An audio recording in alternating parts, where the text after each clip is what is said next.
Chicken curry, chicken কষা এইসব দিয়ে ভাত খেতে খেতে সবাই বোর হয়ে যাচ্ছেন তো, তাহলে একবার চলুন দেখে নিই না এই নিউ রেসিপি। পরিমাণ মতো বাঁশকাঠি চাল আর আলু টুকরো করে নিয়ে দিয়ে দিয়েছি, তার সাথে দিয়ে দিচ্ছি তেজপাতা, লবঙ্গ, এলাচ আর দারচিনি। চিকেনটা লাঞ্চের জন্য করেই রেখেছিলাম, তো সেই চিকেনটা রেখে দিয়েছি, তার সাথে পেঁয়াজ কেটে নিয়েছি আর ভাতটা কিছুক্ষণের মধ্যে হয়ে যাওয়ার পরে 80% হলো যখন, তখন ঠিক নামিয়ে নিয়েছি। এখন সাদা তেল দিয়ে দিলাম, তার মধ্যে একটু বাটার দিয়ে দিচ্ছি। বাটার দিলে স্মেলটা বেশ ভালো আসে, ফলত খেতেও বেশ ভালো লাগে। তার মধ্যে দিয়ে দিলাম একটু এলাচ, লবঙ্গ এসব, আর তার সাথে দারচিনিও দিয়ে দিতে পারেন, ফলত বেশ একটা বিরিয়ানি স্মেলও আসবে, গন্ধটাও বেশ ভালো লাগবে। এখন পেঁয়াজগুলো দিয়ে দিচ্ছি। পেঁয়াজটা ঠিক গাঢ়ভাবে ভাজা হয়ে গেলে, বেরেস্তার মতো হয়ে গেল, ব্যাস তখন আমি ওগুলোকে তুলে নিলাম।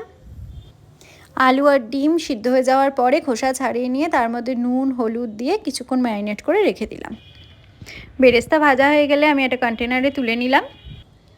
এখন ওই একই প্যানেতে আলু ডিম সব ভাজতে দিয়ে দিলাম।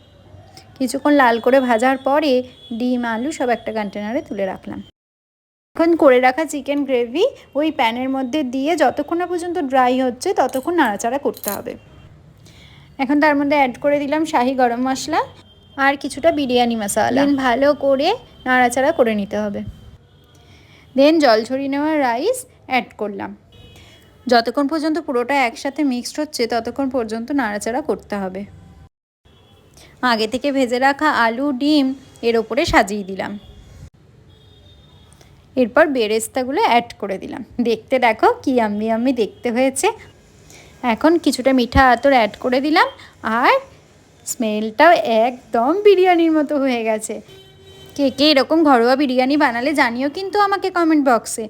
আর এই রেসিপিটা আমার পাওয়া কিন্তু আমার সাথে যে শর্মিষ্ঠা দি থাকে ওর কাছ থেকে। আমি এইবার ফার্স্ট টাইমই এক্সপেরিমেন্ট করলাম, বেশ ভালো হয়েছে। Yummy tasty tasty biryani. অসাধারণ খেতে হয়েছে, একেবারে বাজারে যেরকম পাওয়া যায় তার থেকেও দুর্দান্ত। তো সব মিলিয়ে টেস্ট ফ্যান্টাস্টিক। আর আমরা বিরিয়ানির হয়তো চালটা পাইনি, বাট যা টেস্ট হয়েছে সব কিছুকে উপচিয়ে গেছে।